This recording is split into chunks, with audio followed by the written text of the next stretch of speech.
જો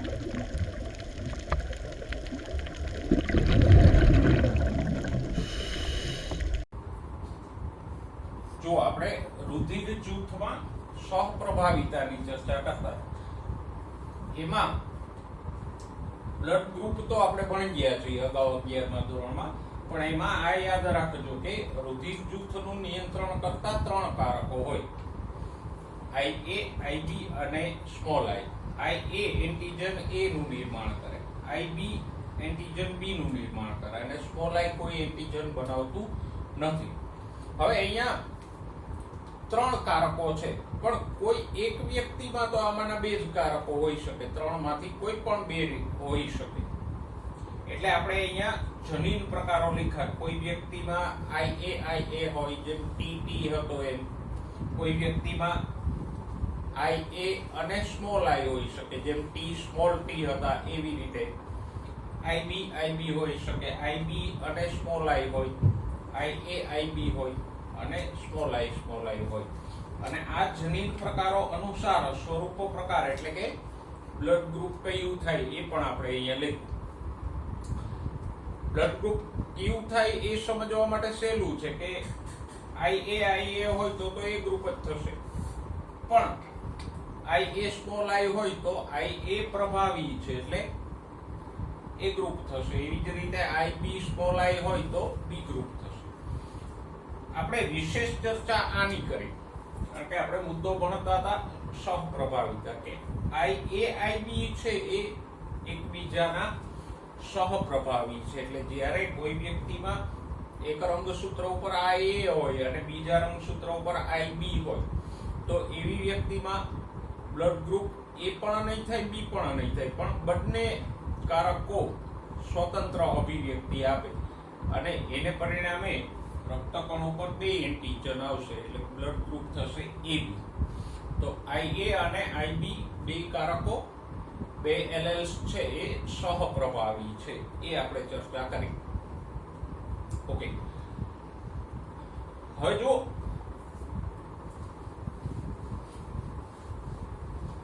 તમને પુસ્તકમાં એક કોષ્ટક આપ્યું છે કે વ્યક્તિનું બ્લડ ગ્રુપ કેવું થાય, સંતતિનું બ્લડ ગ્રુપ કેવું થાય, તો લગભગ આ જ બધા છે. જો એક પિતૃ એટલે પિતૃ 1 એટલે દાખલા તરીકે માતા, અને પિતૃ બીજો એટલે પિતા, એમ ગણી લ્યો. તો પિતૃ 1 અને પિતૃ 2 એટલે માતા પિતા માંથી એક કારકો આવે ને, કારણ કે શરીરમાં જેટલા કઈ કારકો છે સજીવ પાસે, એ એક કારક નરજન્યુ દ્વારા પિતૃ સજીવમાંથી એવું હોય, બીજું કારક માદાજન્યુ દ્વારા માતૃ સજીવમાંથી એવું હોય. એટલે જે કઈ જનીનો છે એમાંના અડધા માતૃ સજીવમાંથી હોય, અડધા પિતૃ સજીવમાંથી એવા હોય.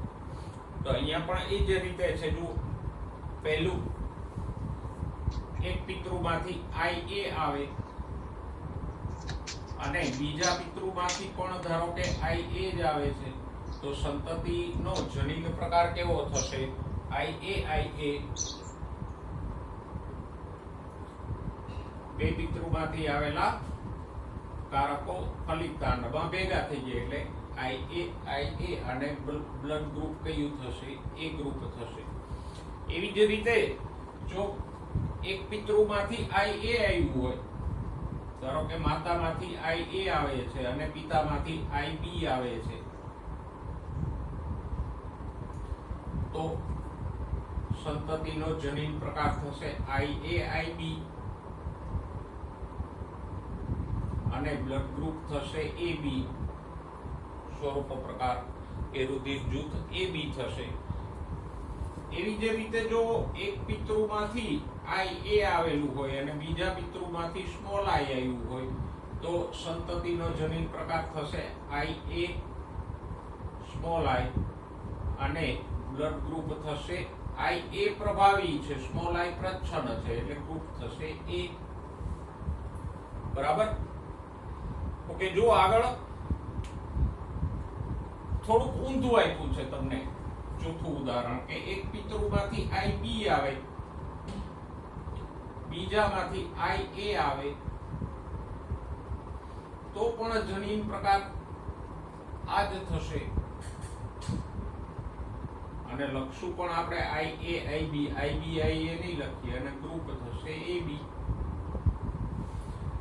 કોઈનામાંથી આવે આને પણ ઊંધું કરી શકો તમે. દાખલા તરીકે આ છે તો અહીંયા આપણે પહેલા પિતૃમાંથી IA બતાવ્યું છે, બીજા પિતૃમાંથી IB બતાવ્યું, સોરી સ્મોલ I બતાવ્યું.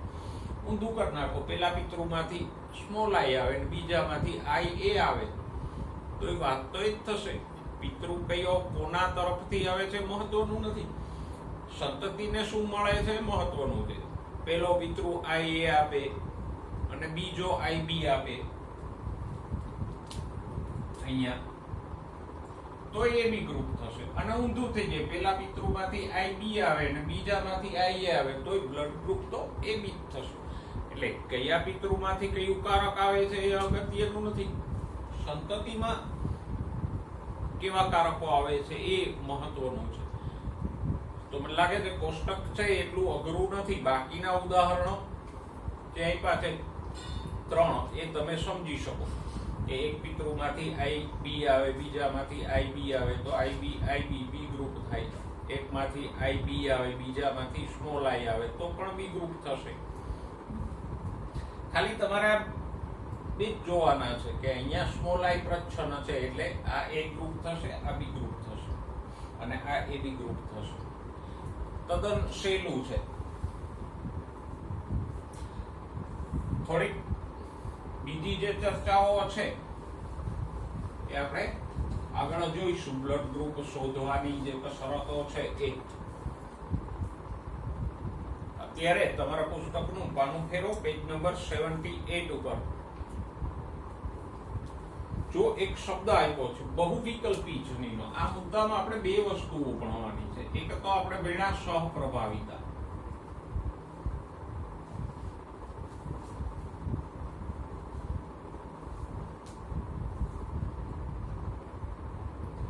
બહુવિકલ્પી કારકો કે બહુવિકલ્પી જનીનો કોને કહેશું તો કે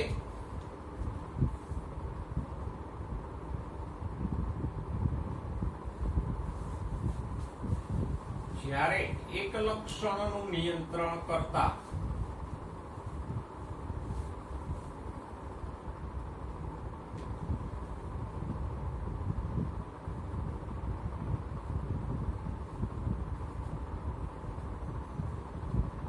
બે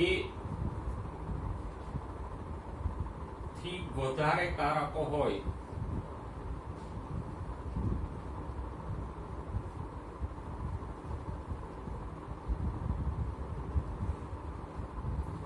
વૈકલ્પિક કારકો એટલે એલેલ્સ હોય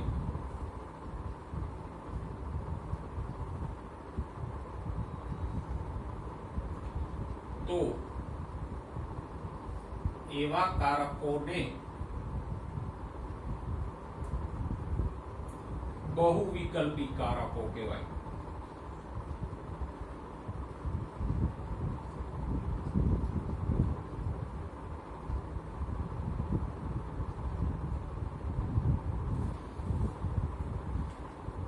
જો સામાન્ય અત્યાર સુધી આપણે જે ઉદાહરણો ભણ્યા પછી વટાણામાં ઊંચાઈ હોય તો ઊંચાઈ માટે બે કારકો હતા, ટી અને સ્મોલ ટી, બે વૈકલ્પિક કારકો હતા. જો વૈકલ્પિક કારકોની વાત કરું છું, જનીનો નહીં. એક જ જનીનના બે વૈકલ્પિક કારકો હોય, જેમ કે ટી અને સ્મોલ ટી. એક જનીનના બે વૈકલ્પિક કારકો છે, એક જ લક્ષણ માટેના બે કારકોને શું કહેવાય? વૈકલ્પિક કારકો. તો આ બે એકબીજાના વૈકલ્પિક કારકો. એવી જ રીતે બીજનો રંગ, એમાં વાય પીળા બીજ આપતું હતું, સ્મોલ વાય લીલા બીજ આપતું હતું. તો અત્યાર સુધી આપણે જે કઈ ઉદાહરણો ભણ્યા, મેન્ડલે જે 7 લક્ષણો લીધા એની વાત હોય, શ્વાન પુષ્પમાં આપણે જે જોયું એન્ટિરિનમમાં અપૂર્ણ પ્રભુતા એની વાત હોય, બધામાં એક લક્ષણ માટે બે વૈકલ્પિક કારકો હતા.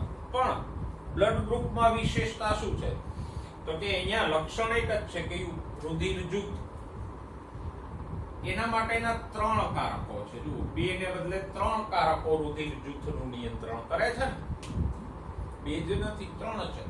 3 એક જ લક્ષણ રુધિર જૂથનું નિયંત્રણ કરે.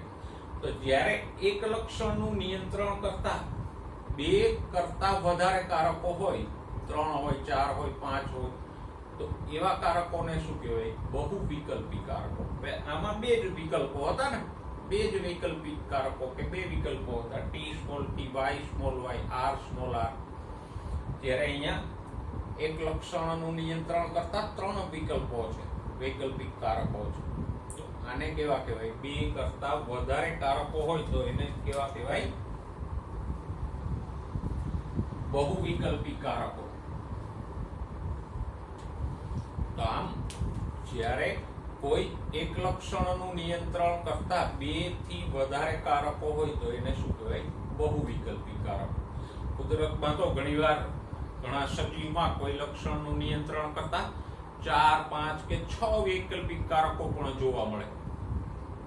પણ આપણે અહીંયા 3 લીધા. તો બ્લડ ગ્રુપમાંથી આપણે 2 મુદ્દાઓ ભણ્યા. એક તો સહપ્રભાવિતા, અહીંયા IA IB વચ્ચે, અને બીજું પરિણામ બહુ વિકલ્પી કારકો. અહીંયા 3 કારકો છે, એટલે આ કારકો કેવા થયા? બહુ વિકલ્પી કારકો થયા. જો 2 જ હોત, ત્રીજું ન હોત તો નોર્મલ થાત, 2 જ વૈકલ્પિક કારકો. પણ 3 છે એટલે બહુ વિકલ્પી કારકો થયા. પણ હા, બહુ વિકલ્પી કારકો માટે એક બીજી વસ્તુ આપણે સ્પષ્ટ કરવી પડે કે બહુ વિકલ્પી કારકો હોય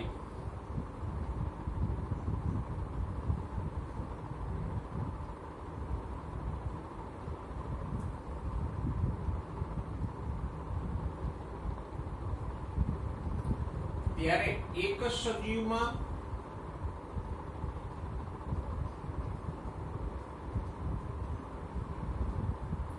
બે જ વૈકલ્પિક કારકો હોય. નોર્મલી 3 હોતા નથી.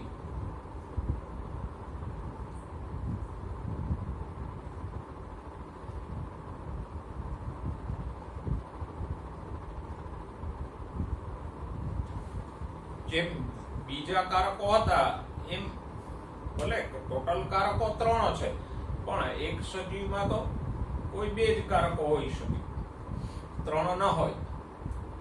બરાબર સમજાઈ ગયું? કારણ તો કે જનીનો ક્યાં હોય? રંગસૂત્રો ઉપર હોય. કારકો એટલે જનીનો રંગસૂત્રો ઉપર હોય, અને સજીવમાં રંગસૂત્રની એક જ જોડી હોય.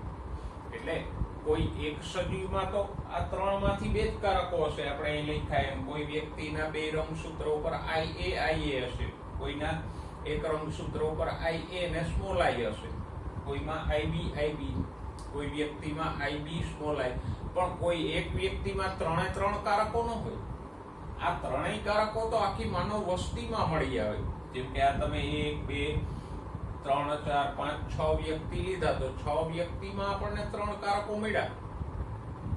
બરાબર છે.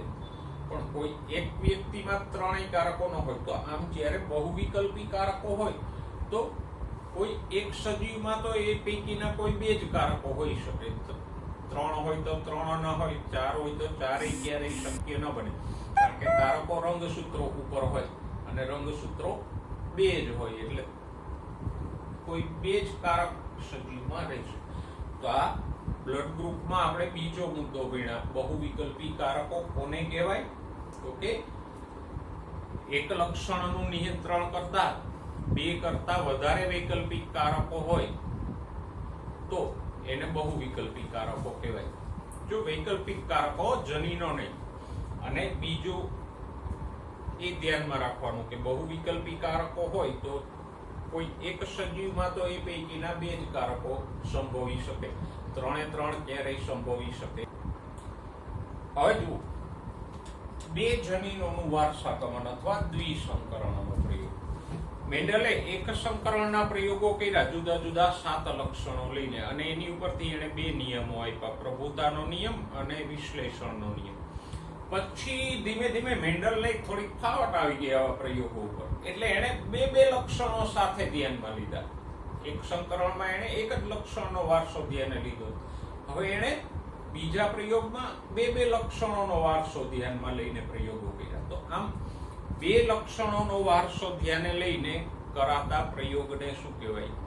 દ્વિસંકરણ પ્રયોગ અથવા બે જનીનોનું વારસાગમન.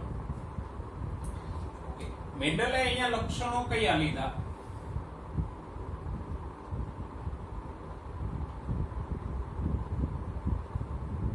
તો કે પહેલું લક્ષણ મેન્ડલે લીધું બીજનો આકાર. લક્ષણો તો એને એ જ લીધા જે 7 હતા એ પૈકીના જ બે.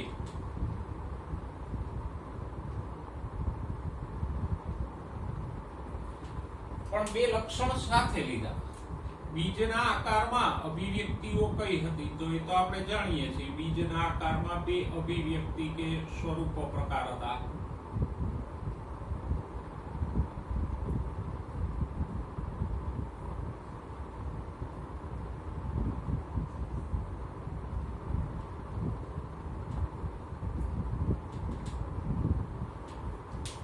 પહેલી અભિવ્યક્તિ હતી ગોળ બીજ,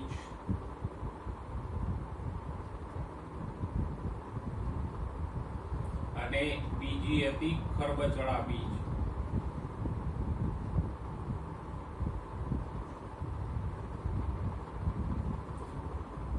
ગોળ બીજ પ્રભાવી હતા એ તો એક સંકરણમાં જ ખબર પડી ગઈ હતી. એટલે એના કારકને રાઉન્ડ ઉપરથી લીધો R, અને ખરબચડા બીજ પ્રચ્છન્ન છે એટલે એના કારકને સંજ્ઞા આપી સ્મોલ r.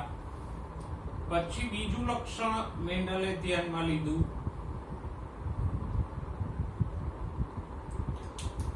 બીજનો રંગ.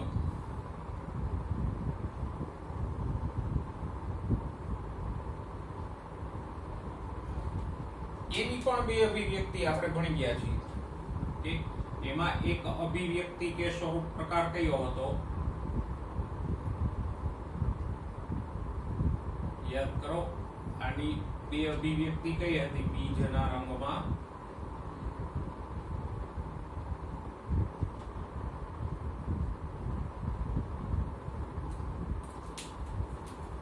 તો કે એક અભિવ્યક્તિ હતી પીળા બીજ,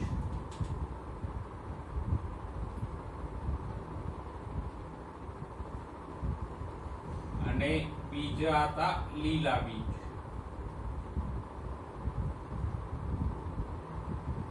પીળા બીજ પ્રભાવી હતા. એ તો એક સંકરણના સાથે પ્રયોગમાં એને શોધી કાઢ્યું હતું કે કોણ પ્રભાવી છે કોણ પ્રચ્છન્ન છે. એટલે એને યલો ઉપરથી સંજ્ઞા આપી y એના કારકને, અને લીલા બીજ માટેના કારકને સંજ્ઞા આપી સ્મોલ y. તો આવી રીતે એને બે લક્ષણો ધ્યાને લીધા. જો લક્ષણો એ જ છે, કોઈ નવા નથી, અને એક સંકરણમાં તમે આ પ્રયોગો કરી જ ગયા છો. એટલે લક્ષણો એ જ છે, ખાલી બે લક્ષણો સાથે લેવાના છે. પિતૃપેઢી તરીકે એને શું લીધું?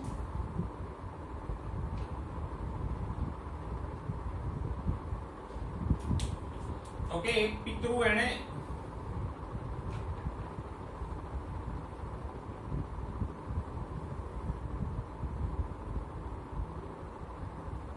શુદ્ધ ગોળ અને પીળા બીજ વાળો લીધો. હવે બીજ એવું હું નહીં લખું, ગોળ અને પીળા એટલે સમજી જવાનું. અને બીજો પિતૃ લીધો એને એનાથી પ્રચ્છન્ન,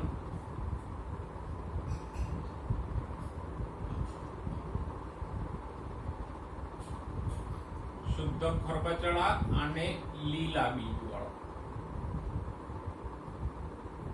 જો એ જ છે, બે અલગ અલગ લક્ષણો લ્યો તો શું થાય? એક સંકરણ હતું ત્યારે આપણે શું કર્યું હતું? એક પિતૃ ગોળ બીજ વાળો લીધો, બીજો પિતૃ ખરબચડા બીજ વાળો છે. ગોળ ખરબચડા. બીજા પ્રયોગમાં આપણે શું કર્યું હતું? એક પિતૃ પીળા બીજ વાળો અને એક લીલા વાળો. પીળા લીલા. આ બે આ પ્રભાવી અભિવ્યક્તિ છે. સોરી, આ પ્રભાવી અભિવ્યક્તિ છે. ખરબચડા પ્રચ્છન્ન છે, પીળા પ્રભાવી છે, લીલા પ્રચ્છન્ન છે. ખાલી બે લક્ષણો એને સાથે લીધા, એક સાથે એનો વારસો ધ્યાને લીધો, એટલો જ ફરક પડ્યો. બાકી તો આમ ગોળ અને ખરબચડા એક પ્રયોગમાં આપણે કરી ગયા, બીજા પ્રયોગમાં પીળા અને લીલા બીજનો સંકરણ કરી ગયા. એ જ છે. એક પિતૃ બે પ્રભાવી અભિવ્યક્તિ છે. જો ગોળય પ્રભાવી છે, પીળાય પ્રભાવી છે. બીજો પિતૃ પ્રચ્છન્ન અભિવ્યક્તિ વાળો છે, ખરબચડા એક પ્રચ્છન્ન છે અને લીલા બીજ એક પ્રચ્છન્ન અભિવ્યક્તિ છે. તો આ રીતે મેન્ડલે બે લક્ષણો ધ્યાને લીધા. ઓકે, હવે જો આ બે પિતૃઓ આપણે લીધા, એના કારકો આપણે લખવાના છે. કારકો લખવા તદ્દન સહેલા છે, જરાય તમારે પૂછવાની જરૂર નથી. પહેલા આપણે બે પ્રયોગોને અલગ અલગ લઈએ. દાખલા તરીકે આપણે આમ એક સંકરણ કરીએ તો બે પિતૃઓ કેમ લઈએ? ગોળ બીજ વાળો અને બીજો પિતૃ ખરબચડા બીજ વાળો. અને ગોળ માટેના કારકો શું લખીએ? શુદ્ધ ગોળ છે એટલે RR, જેમ TT લખતા હતા. શુદ્ધ ખરબચડા બીજ વાળો છે એટલે સ્મોલ r લખીએ. બીજું લક્ષણ લઈએ આ, તો એક પિતૃ તરીકે આપણે પીળા બીજ વાળો છોડ લઈએ અને બીજા પિતૃ તરીકે આપણે લીલા બીજ વાળો છોડ લઈએ. એના કારકો શું લખીએ? તો કે પીળા બીજના બે કારકો y કારકો જોડીમાં જ લખવાના હોય, જેમ TT, સ્મોલ t, અને લીલા બીજ માટે સ્મોલ y. આમ આપણે લખીએ. હવે અહીંયા આપણે કારકો લખશું આ બે પિતૃના, તો અહીંયા આપણે બે લક્ષણ ધ્યાને લીધા છે, એટલે બે લક્ષણો માટેના બે કારક લખવાના, એક નહીં. જો શુદ્ધ ગોળ બીજ વાળો છે તો ગોળ બીજ માટેના કારકો શું લખશું આપણે? R. ખરબચડા બીજ છે તો એના બે કારકો સ્મોલ r. પીળા બીજ છે તો y, અને લીલા બીજ છે તો સ્મોલ y. બે કારકોની જોડી લખવાની. આ બે તમારે ભેગું કરવાનું, RR, y. કારણ કે એક જ છોડમાં આપણે બે લક્ષણો ધ્યાને લીધા ને, ગોળ બીજ અને પીળા બીજ. તો ગોળ બીજ માટેના બે કારકો RR, પીળા બીજના બે કારકો y. જેટલા લક્ષણો હશે બધાના બે કારકો હશે. એટલે ખાસ દ્વિસંકરણમાં અહીંયા ભૂલ ન થાય કે એક કારક ન થઈ જાય. એક લક્ષણ હોય તો બે કારક, બે લક્ષણ હોય તો ચાર કારક, ત્રણ લક્ષણ ધ્યાને લ્યો તો ત્રણેયના બે 6 કારક થશે.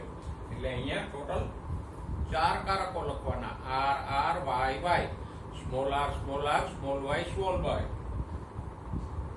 મોટે ભાગે આપણે ભૂલ ક્યાં કરીએ? તો કે અહીંયા એક r લખીએ અને એક y લખીએ, બે જ લખીએ નહીં. R, y. બે લક્ષણો છે તો કારકોની બે જોડી થશે. ઓકે, આ એક વાત. હવે પિતૃ પેઢીના જન્યુઓ લખીએ. જન્યુઓમાં એક કારક આવે, પણ દરેક જોડીમાંથી એક કારક આવશે.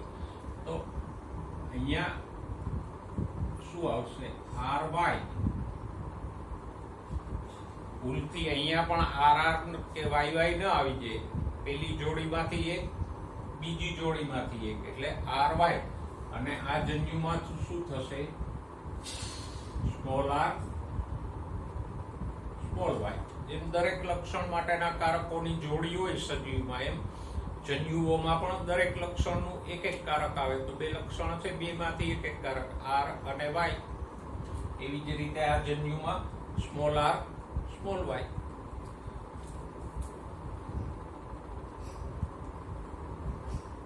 ફલન થાય એટલે F1 પેઢીમાં શું થઈ જશે?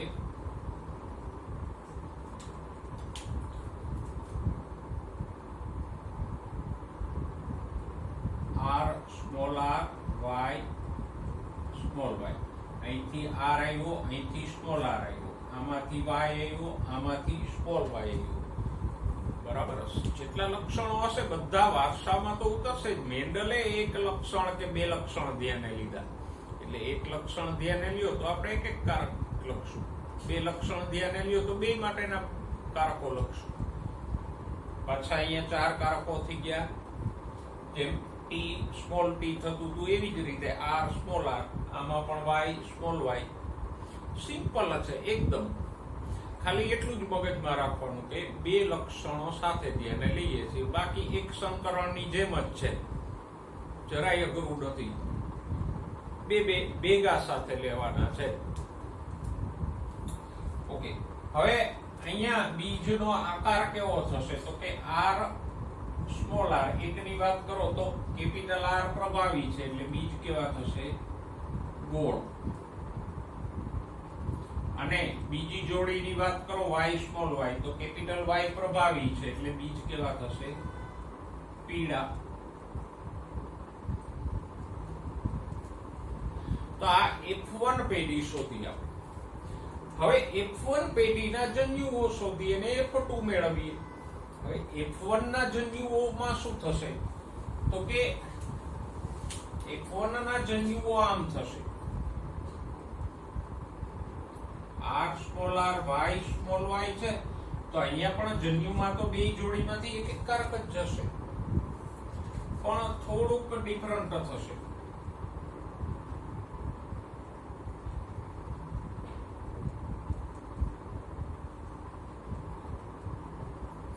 જો એક કોષમાં અહીંયા આપણે ભાગ પાડીએ તો આમ ગયું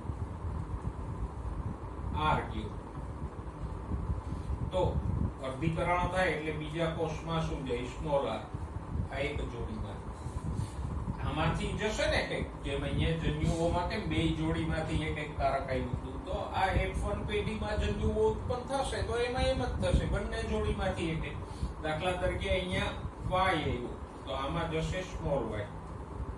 પણ આટલેથી પૂરું નહીં થાય, ક્યારેક અમુક જન્યુઓમાં આમ પણ થશે કે એક જન્યુમાં r જાય બીજામાં સ્મોલ r જાય, પણ y માંથી અહીંયા સ્મોલ y આવ્યો અને અહીંયા કેપિટલ y આવ્યો. એટલે જન્યુઓ ચાર પ્રકારના બનશે કે આ ry, r small y, small r y, small r y, sorry small r small y, small r y. સમજાય છે? દાખલા તરીકે આપણે કોઈ બે વસ્તુની જોડી લઈએ, બે જોડી વસ્તુઓ લઈએ તો શું થાય? ઉદાહરણ તરીકે હું આમ કહું કે હું એક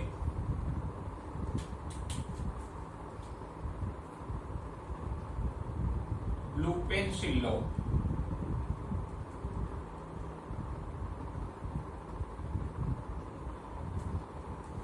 અને એની જોડીમાં ગ્રીન પેન્સિલ લઉં,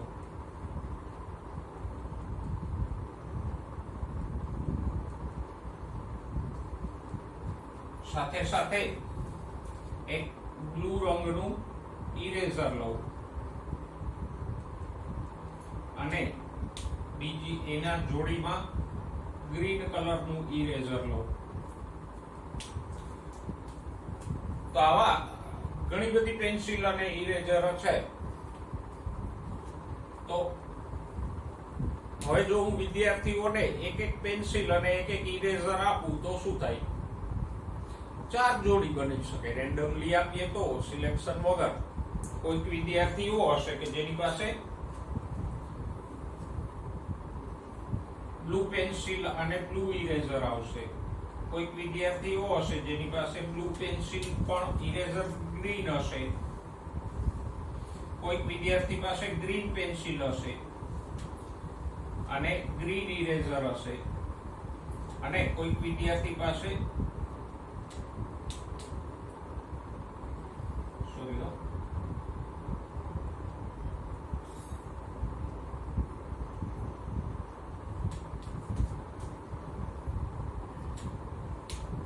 ગ્રીન પેન્સિલ અને બ્લુ ઇરેઝર હશે. તો આપણી પાસે આ એક જોડી છે, આ બીજી જોડી છે, એમ અહીંયા પણ આ કારકોની એક જોડી છે, આ કારકોની બીજી જોડી છે.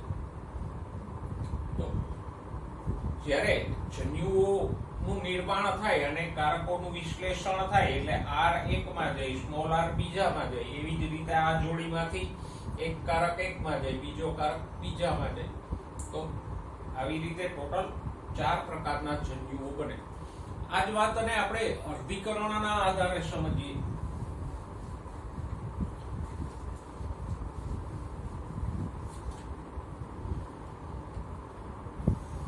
આપણે F1 ના જન્યુઓની વાત કરીએ છીએ. F1 માંથી કયા પ્રકારના નરજન્યુ ને કયા પ્રકારના માદા જન્યુઓ બનશે.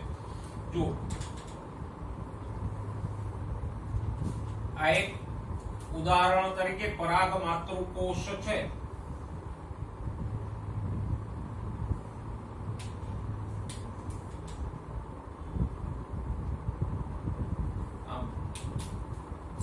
તો આ એક જોડી રંગસૂત્રો છે. આ રંગસૂત્રોની બીજી જોડી છે. હવે અહીંયા ઉદાહરણ તરીકે કેપિટલ આર છે અને આ રંગસૂત્ર ઉપર સ્મોલ આર છે. પાછું એકવાર કહી દઉં, કારકો ક્યાં હોય? રંગસૂત્રો ઉપર હોય.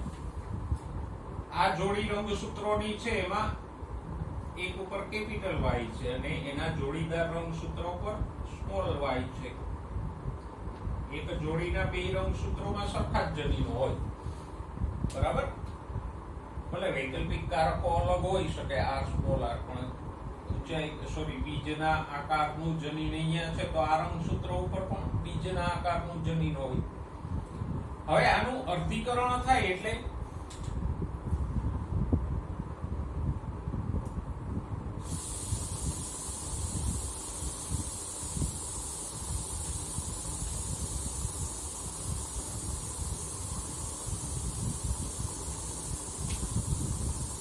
રંગસૂત્રોની સંખ્યા અડધી થઈ જાય જન્યુઓમાં.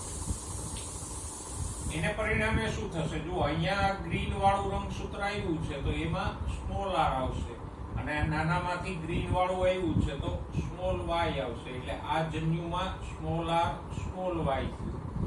આમાં મોટા રંગસૂત્ર ઉપર શું છે? કેપિટલ આર છે અને નાના ઉપર કેપિટલ વાય છે. તો આ જન્યુમાં કેપિટલ આર કેપિટલ વાય થશે.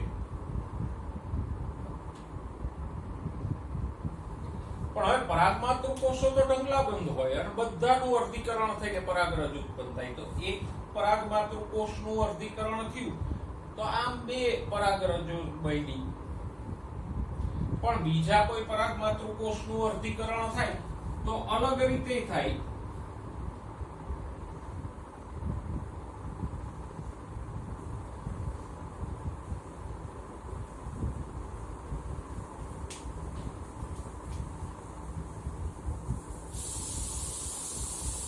જો અહીંયા આ મોટા ગ્રીન સાથે નાનું ગ્રીન ગયું, મોટા બ્લુ ભેગું નાનું બ્લુ ગયું. અહીંયા જોડી ઊંધી થઈ ગઈ. એકમાંથી બ્લુ આવ્યું તો બીજામાંથી ગ્રીન વાળું આવ્યું. રંગસૂત્રો જતા હતા એ અદલ બદલ થઈ જાય. તો હવે આમાં શું થાય? અહીંયા બ્લુ ઉપર કેપિટલ આર છે, નાના ગ્રીન ઉપર સ્મોલ વાય છે. એટલે આ જન્યુમાં થશે આર સ્મોલ વાય. આમાં સ્મોલ આર છે અને અહીંયા કેપિટલ વાય છે તો સ્મોલ આર વાય. તો આમ ઘણા બધા જન્યુઓ ઉત્પન્ન થાય. એટલે જેમ પેલું પેન્સિલ અને ઇરેઝર નું ઉદાહરણ લીધું એમ ઘણા બધા વિદ્યાર્થી હોય એને રેન્ડમલી એક પેન્સિલ એક ઇરેઝર આપો તો 4 પ્રકારની જોડીઓ બને. એમ અહીંયા પણ 4 પ્રકારના જન્યુઓ બનશે. એવી જ રીતે માદા જન્યુના નિર્માણ સમયે અર્ધીકરણ થાય તો કોઈ કોષનું અર્ધીકરણ થાય તો આમ જોડીની વહેંચણી થાય. બીજા કોઈ કોષનું અર્ધીકરણ થાય તો આમ વહેંચણી થાય. કારણ કે નરજન્યુ હોય ઘણા બધા હોય, માદા જન્યુ હોય ઘણા બધા હોય. તો આ જે વિશ્લેષણ થયું, કારકોની જોડી છૂટી પડી એ અલગ અલગ રીતે પડશે. એટલે 4 પ્રકારના જન્યુઓ બને. તો આપણે યુનિટ સ્ક્વેર દોરીએ અને 4 પ્રકારના જન્યુ એની બંને બાજુ લખીએ.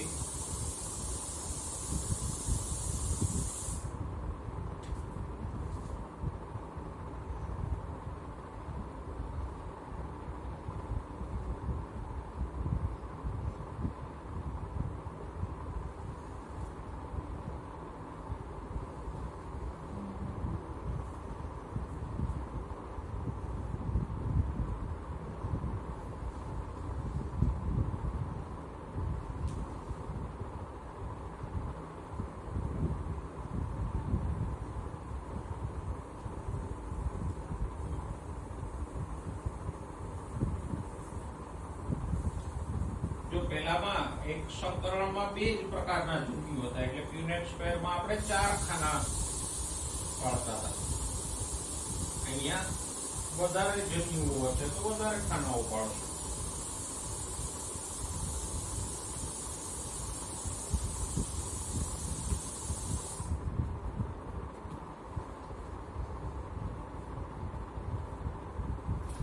તો આ થયો આપણો પ્યુનેટ સ્ક્વેર. અહીંયા જન્યુઓ લખીએ. શું લખવાનું? તો કે કેપિટલ R કેપિટલ Y, પછી capital R small y, small r capital Y અને સ્મોલ r સ્મોલ y. બરાબર. એવી જ રીતે આ બાજુ માદાજન્યુ સેમ જે 4 પ્રકારના નરજન્યુ બન્યા એવા જ 4 પ્રકારના માદાજન્યુ બનશે. Capital R capital Y capital R small y, small r capital Y અને સ્મોલ r સ્મોલ y વાળા. જો આ વહેંચણી કે વિશ્લેષણને બરાબર સમજો. બે જોડી છે તો બેયમાંથી એક એક કારક આવે, પણ ક્યારેક એવું થાય કે આ r ભેગું y જાય, પણ ક્યારેક r ભેગું સ્મોલ y એ જઈ શકે. જેમ હમણાં આપણે અહીંયા સમજાય, કોઈને બ્લુ પેન્સિલ મળે તો બ્લુ ઇરેઝર મળે, પણ કોઈક વિદ્યાર્થીને બ્લુ પેન્સિલ સાથે ગ્રીન ઇરેઝર મળી શકે. તો આમ 4 નંગ નહીં હો, 4 પ્રકારના નરજન્યુઓ અને 4 પ્રકારના માદાજન્યુઓ બને. ઓકે. હવે ઘણા બધા નરજન્યુ ઘણા બધા માદાજન્યુ હોય. દાખલા તરીકે આવા 200 છે, આવા નરજન્યુ હોય 200 છે, આવા 200 છે, આવા 200 છે, આવા માદાજન્યુ 200 છે, આ પણ 200 છે. તો ફલન પણ એવું થશે ને, 200 માંથી 50 આનું ફલન કરે, 200 માંથી 50 આની હારે ફલન કરે, 50 આની હારે. જેમ પેલા એક સંકરણમાં બે પ્રકારના હતા નરજન્યુ, કેપિટલ T વાળા અને સ્મોલ t વાળા, અને માદાજન્યુ બે પ્રકારના હતા, કેપિટલ T સ્મોલ t વાળા. અને ફલન રેન્ડમલી થતું હતું. જેમ કેપિટલ T વાળો નરજન્યુ અમુક કેપિટલ T વાળા માદાજન્યુનું ફલન કરતો હતો, અને અમુક કેપિટલ T વાળા નરજન્યુ સ્મોલ t વાળા માદાજન્યુનું ફલન કરતા હતા. તો અહીંયા પણ એવું જ થશે. જોઈએ અહીંયા ફલન થાય તો શું આવશે? RR YY. જોડી પછી ભેગી જ લખવાની હો, RY નહીં લખવાનું, RR YY એમ લખવાનું. પછી અહીંયા ફલન થાય તો શું આવશે? તો કે અહીંથી કેપિટલ R આવ્યો, અહીંથી પણ કેપિટલ R આવ્યો, અહીંથી સ્મોલ y આવ્યો, અહીંથી કેપિટલ Y આવ્યો, એટલે RR Y સ્મોલ y થશે. અહીંયા શું આવશે? તો કે અહીંથી કેપિટલ R આવ્યો, અહીંથી સ્મોલ r, એટલે R સ્મોલ r, અહીંથી કેપિટલ Y, અહીંથી પણ કેપિટલ Y, એટલે R small r Y Y. અહીંયા લખો તો અહીંથી કેપિટલ R, અહીંથી સ્મોલ r, આમાંથી એવો કેપિટલ Y, આમાંથી એવો સ્મોલ y. સમજાય છે બરાબર? એવી જ રીતે અહીંયા આંગળી રાખો તો અહીંથી આવશે R, અહીંથી પણ R, એટલે RR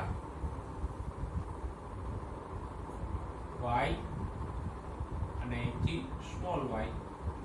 અહીંયા તો કે R R small y small y.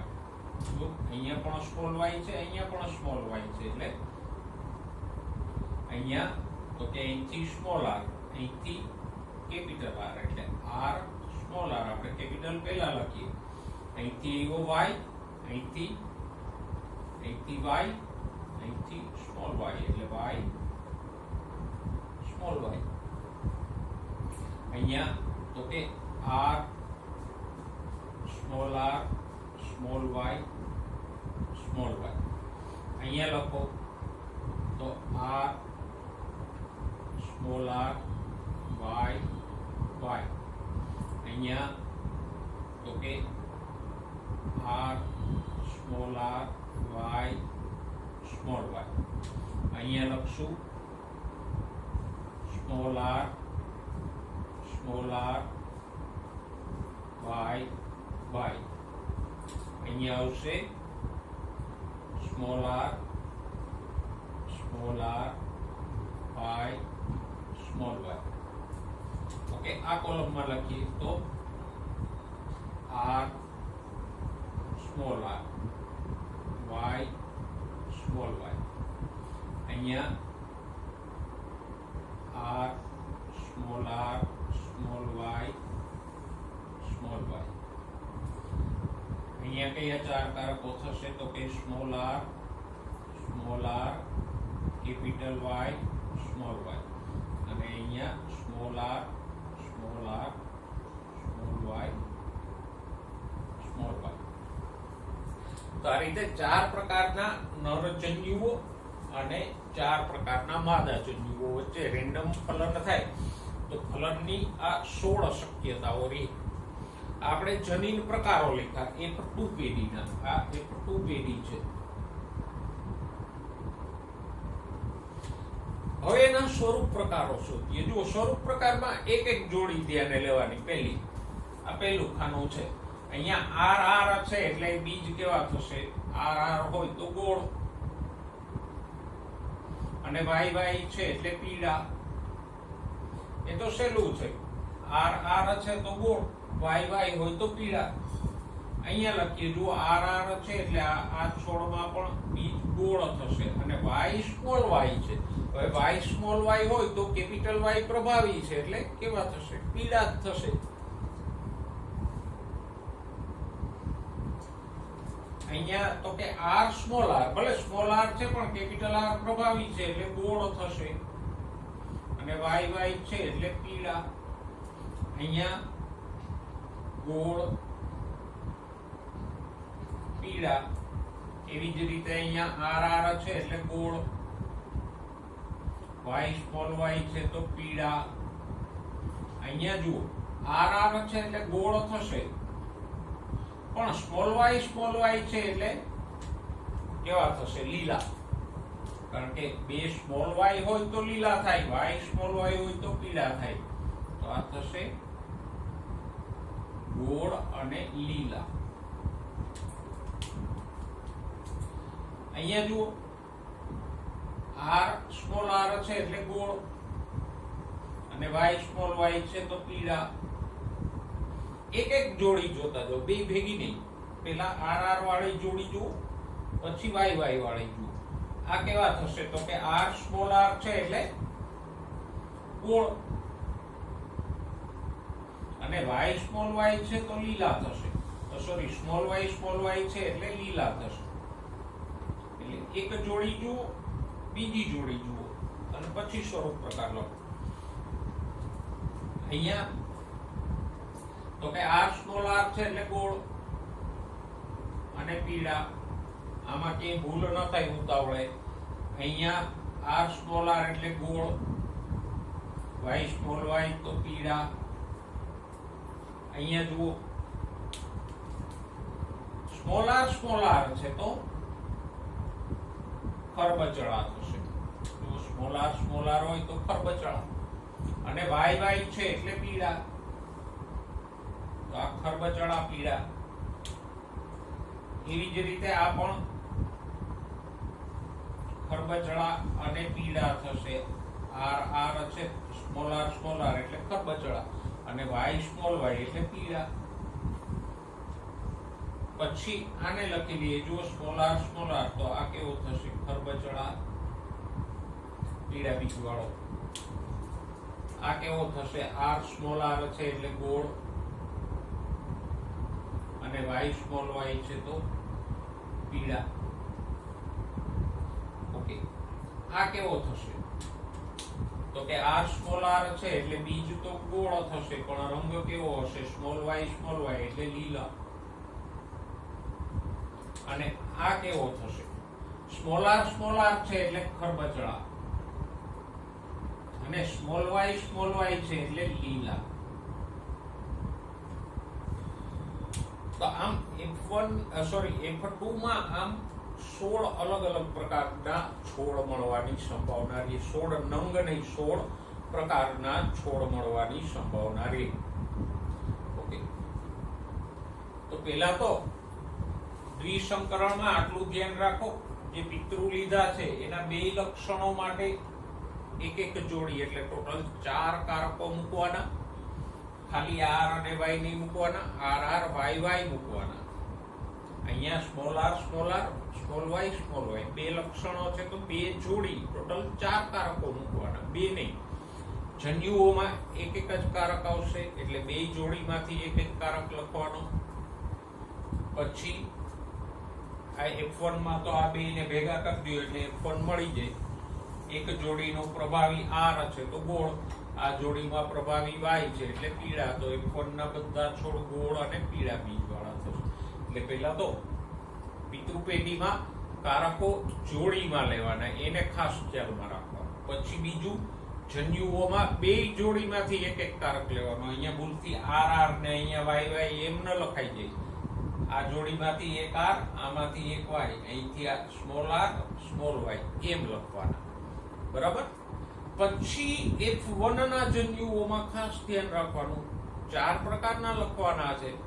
આમ અર્ધીકરણથી આપણે સમજ્યા એમ યાદ ન રહીએ તો 4 કોમ્બિનેશન બનાવવાના. R સાથે Y, R સાથે સ્મોલ y, સ્મોલ r સાથે y, સ્મોલ r સાથે સ્મોલ y.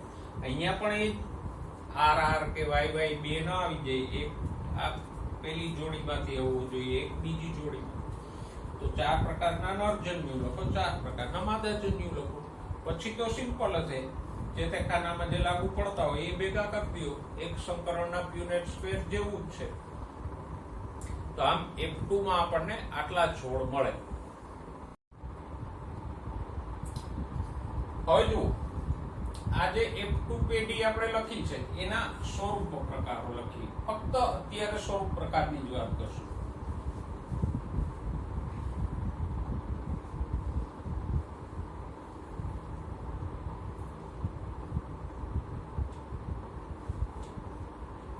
અને એનું પ્રમાણ લખશું આપણે.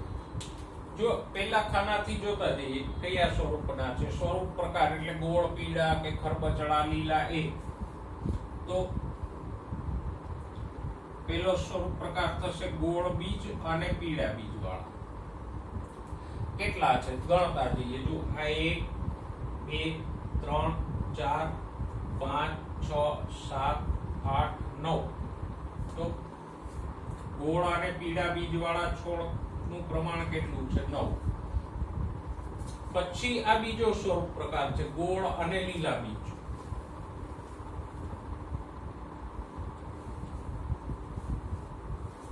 એનું પ્રમાણ કેટલું છે? તો કે 1 2 અને 3. પછી ત્રીજો સ્વરૂપ પ્રકાર લઈએ ખરબચડા પીળા.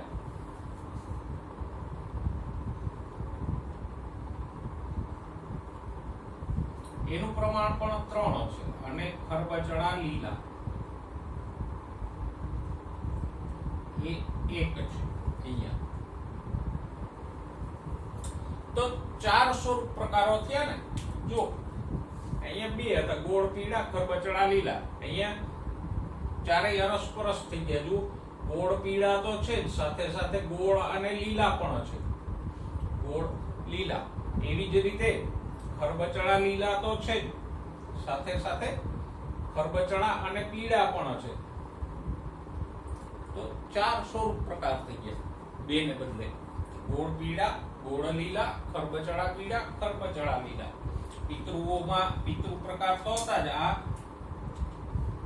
2 છે એ પિતૃ પ્રકાર થયા, ગોળ પીળો અને ખરબચડો લીલો. પણ આ બે વચ્ચેના છે બિન પિતૃ પ્રકારો કહેવાય. જો પિતૃ પેઢીમાં એવું આવું કોઈ નથી, ગોળ અને લીલું છે પિતૃ પેઢીમાં, કે ખરબચડા પીળા વાળું કોઈ નથી.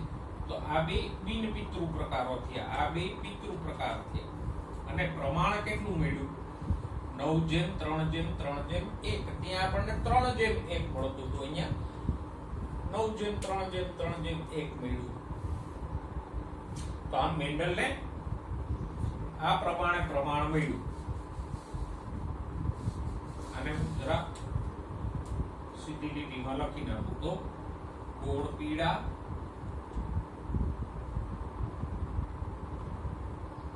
ગોળ લીલા,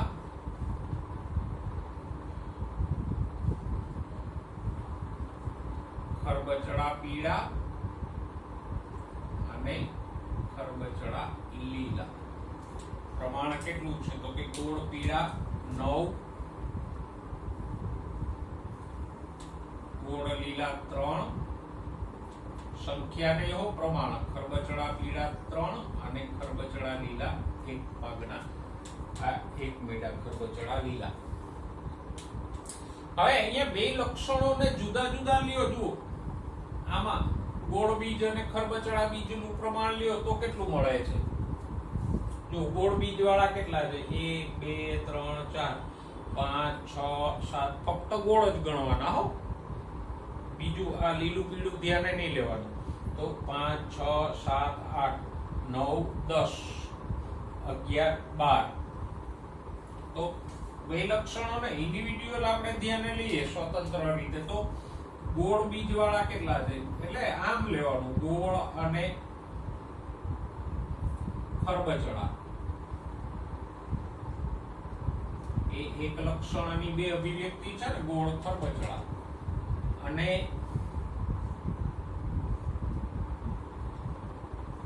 પીળા અને લીલા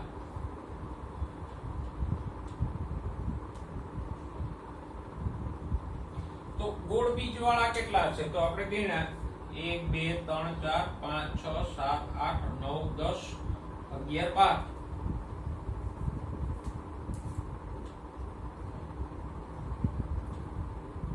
તો 16 માંથી 12 ગોળ વાળા છે તો ખરબચડા કેટલા થશે 4.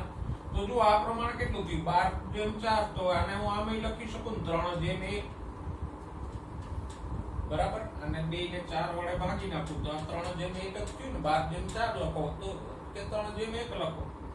એવી જ રીતે પીળા બીજ વાળા કેટલા છે જો પીળા 1 2 3 4 5 6 7 8 9 10 11 12.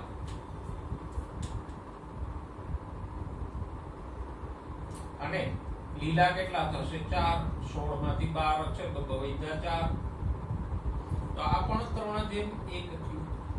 જો F2 માં બે લક્ષણો સ્વતંત્ર રીતે લ્યો તો પ્રમાણ 3/1 જ થાય છે જેમ એક સંકરણમાં થતું હતું એમ જ બરાબર. અને હવે આ બેયનો ગુણાકાર કરો તો આમ